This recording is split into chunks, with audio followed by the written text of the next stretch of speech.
여러분 안녕하십니까? CJB 아침 뉴스입니다.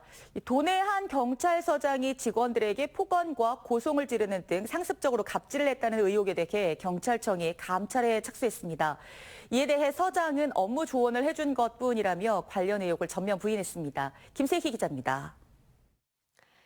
경찰 경력 30년인 A 경감이 관할 경찰서장으로부터 욕설과 폭언을 들었다고 정신적 피해를 주장하며 언론 인터뷰를 자청했습니다. 지난달 28일 청주에서 열린 농민 집회 현장에 사전에 신고되지 않은 상여가 등장한 게 발단이었습니다. 집회를 관리하던 A 경감은 이미 반입이 된 만큼 영상 촬영 등 체증 과정을 거쳐 나중에 주동자들에게 책임을 물어야겠다는 판단을 했습니다. 현장에 있던 서장에게도 그게 정상적인 업무 처리라며 보고를 했지만 돌아온 건 짜증 섞인 욕설과 폭언이었다는 주장입니다.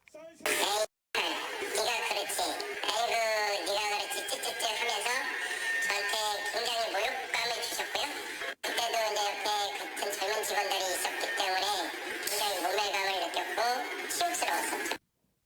A 경감은 서장의 폭언이 이번이 처음이 아니라고 말합니다. 생각 없이 일처리를 한다며 인격 모독적인 발언을 하거나 심지어 가슴을 밀치기도 했다는 겁니다. 최근에 이제 가슴을 밀치는 것을 보고서 이 사람 옆에 있다가 괜히 얻어맞는 거 아닌가 그런 생각이 들었어요. 경찰서장의 일처리 방식 때문에 정신적인 피해를 호소하는 경찰관은 더 있습니다. 폭언과 고압적인 태도를 보여왔다는 추가 진술을 취재진에게 한 것입니다. 최근 퇴직한 일부 경찰관들도 경찰서장의 폭언에 고통을 겪어왔던 것으로 알려졌습니다. 하지만 해당 경찰서장은 모든 의혹을 부인했습니다. 경찰 선배로서 후배들이 업무 능력을 갖출 수 있도록 조언해 준 것일 뿐 폭언을 한 사실이 없다는 겁니다. 현재 감찰이 진행 중으로 경찰청은 당사자들을 불러 갑질 여부에 대해 조사를 벌이고 있습니다. CJB 김세희입니다. 정부가 올해부터 맹견들에 의한 개물림 사고를 막자는 취지로 사육 허가제를 도입했습니다. 일정 상황을 설정해놓고 공격성 여부를 평가해 이를 통과한 맹견들만 키울 수 있게 된 것입니다. 그런데 과연 이 제도가 현실성이 있을지 의문입니다. 그 이유를 이태영 기자가 취재했습니다. 핏불테리어와 견주가 함께 맹견 기질평가장 안으로 들어옵니다. 평가장에는 유모차, 아이 울음소리, 다른 반려견 등 맹견이 마주칠 수 있는 다양한 상황이 설정돼 있습니다. 만약 맹견이 유모차나 다른 반려견의 공격성을 드러내면 탈락입니다. 맹견으로 분류된 품종은 5가지. 이들 품종에게는 이와 같이 낯선 사람이나 개에 대해 공격성을 드러내서는 안 되고 돌발 상황이나 소리 자극에도 차분한 상태를 유지해야 합니다. 모두 3번의 응시 기회가 주어지는데 최종 통과하지 못할 경우 자치단체가 안락사까지 할 수 있습니다. 안락사가 쉽게 결정된다고 하지는 않는데 그 안락사가 될 수도 있다는 그 사실 하나만으로도 견주들은 너무 많은 스트레스를 받아요. 저도 맨날 얘 끌어안고 미안하다 막 이러고. 정부는 맹견에 의한 개물림 사고가 잇따르자 이 제도를 도입했습니다. 그런데 현실적인 대책인지는 의문입니다. 일단 맹견의 정확한 숫자조차 파악돼 있지 않습니다. 충북의 경우 반려동물 등록 대상인 65마리를 제외하고는 실제 얼마나 맹견을 키우고 있는지 맹견의 유전자가 섞인 반려견의 숫자를 파악할 수 없는 것입니다. 비용도 문제입니다. 평가를 한 번 받는 데 필요한 비용 25만 원에 의무인 중성화 수술까지 포함하면 견주는 최소 100만 원 이상을 부담해야 하기 때문에 적극적인 참여를 기대하기는 어렵습니다. 평가 항목의 실효성에도 의문이 제기되고 있습니다. 돌발 상황에 마주친 맹견이 평정심을 유지하려면 전문 훈련업체의 사전교육 없이는 불가능에 가깝습니다. 이 때문에 오는 26일로 평가 시한이 다가오지만 충북은 지금까지 9마리만 응시했습니다. 기질 평가를 받을 수 있도록 저희들이 동료를 최대한 하도록 하겠습니다. 제도적으로 조금 미비된 부분은 전체적으로 종합 판단을 해서 저희들이 농식품부에도 건의를 하도록 하겠습니다. 또 맹견 기질평가 도입으로 대형 유기견의 입양이 위축되고 안락사가 늘어날 수 있다는 우려도 나오고 있습니다. 도입 취지는 좋지만 현실적이지 못하다는 소리를 듣게 된 만큼 보완책이 필요해 보입니다. CJB 이태현입니다. 22대 국회 개원 이후 처음으로 충청북도와 도내 주요 기관들에 대한 국정감사가 오늘 실시됩니다. 2년 만에 현장에서 진행되는 충청북도에 대한 국감에서는 오송 지하차도 참사 대응 과정과 충북대 의대 증원 문제에 대한 집중 질의가 이어질 것으로 보입니다. 오후에는 충북경찰청에 대한 국감이 진행되고 다음 날인 18일에는 충북대에서 충청권 4개 시도교육청과 국립대학, 국립대학병원에 대한 국감이 실시됩니다. 김영환 충북지사가 유인촌 문화체육관광부 장관을 만나 KTX 오송역 선로 아래 공간을 문화예술공간으로 조성해 줄 것을 건의했습니다. 김 지사는 37억 원을 들여 도정 홍보관을 짓고 있는 오송역 선화 부지에 정부가 460억 원을 투자해 휴게와 국가 홍보 공간이 포함된 K문화예술공간을 조성해달라고 요청했습니다. 김 지사는 영상 자서전 국가시범사업 추진과 충북아트센터 건립비 지원, 호수 가람을 활용한 신광역관광 개발 사업의 조기 추진 필요성도 설명했습니다. 올해 유난했던 이상기후로 영동 감 재배 농가가 울상입니다. 생육기 기록적인 폭염과 가뭄으로 상품성이 있는 상급 감 생산량이 뚝 떨어졌기 때문인데요. 경매가 시작됐지만 예년 같은 활기는 사라졌습니다. 최현석 기자가 취재했습니다. 충북 지역 최대 감 주산지인 영동. 애지중지 기른 감 수확이 한창이지만 수심이 가득합니다. 올해 극심한 폭염과 가뭄으로 감이 제대로 크지 못했기 때문입니다. 규모가 5,000제곱미터에 이르지만 살펴보면 작은 감 투성입니다. 여름철 강한 햇빛으로 일소 피해까지 입었습니다. 개당 무게가 200g 이상 돼야 상품으로 값어치가 있는데 올해는 상급 감 생산이 예년의 절반 수준입니다. 올해 같은 경우는 지금 감농사 짓기는 제가 40년이 넘었지만은 최악의 경우입니다. 지금은 1등, 2등품이 없고 3등품, 4등품 등 외품들이 많기 때문에 올해 농가로서는 피해가 엄청나게.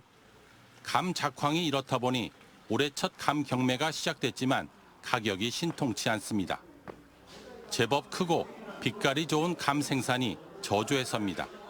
지금 현재로 봐서는 상품감이 그 종이 안 나오니까 아마 질이 좀 떨어지니까 아마 가격이 좀 하락된다고 봐야죠. 해마다 120억 원이 넘는 소득을 올리던 영동감 재배 농가. 올해는 상급 감이 크게 감소해 다가오는 곶감 생산에도 영향을 미치면서 농가 소득에 비상이 걸렸습니다. CJB 최연석입니다. 경남의 김해일원에서 열리고 있는 전국체전에서 충북 선수단이 메달 소식을 또 전해왔습니다. 충북대학교의 소프트테니스는 대회 9연패라는 금자탑을 세웠고 복싱과 육상 등에서도 메달을 추가했습니다. 현지에서 박원 기자입니다. 상대 선수가 친 공을 강하게 받아쳐 코트 구석으로 꽂아 넣습니다. 팀을 이룬 두 선수가 호흡을 맞춰 움직이며 포인트를 만들어냅니다.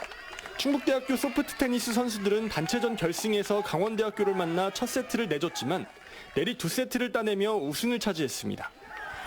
이번 금메달로 충북대학교 소프트테니스는 대회 9연패라는 금자탑을 쌓았습니다.